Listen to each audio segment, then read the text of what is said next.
Muñoz Espinal era psicòleg, grafòleg de talla internacional, home que la seva obra científica concretada amb la psicoestètica va tenir una difusió internacional. Va arribar dins aquest camp a assessorar a la campanya electoral de l'expresident dels Estats Units, Jimmy Carter. Va ser la primera persona que a primers dels 60 va reclamar l'ensenyament de la llengua catalana a les escoles, cosa que li va comportar un procés judicial i una sèrie de detencions, i una persona, en definitiva, que és qui millor ha interpretat, qui millor ha analitzat la psicologia col·lectiva dels catalans. I, sobretot, totes aquelles mancances que es deriven de la colonització mental dels catalans després de 300 anys d'ocupació espanyola. Un poble sotmès, un poble colonitzat, mai pot arribar a ser un poble normal. La seva psique col·lectiva està influenciada absolutament per aquest fet.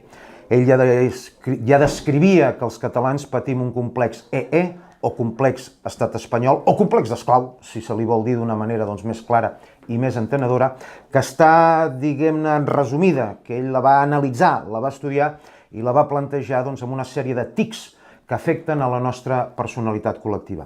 Per tant, el poble de Catalunya, indiscutiblement, si vol arribar a la llibertat, si vol arribar a fundar un estat català independent, ha de treure's de sobre tots aquests tics del vençut que, en el cas de Muñoz Espinal, ell ja descrivia d'una forma científica.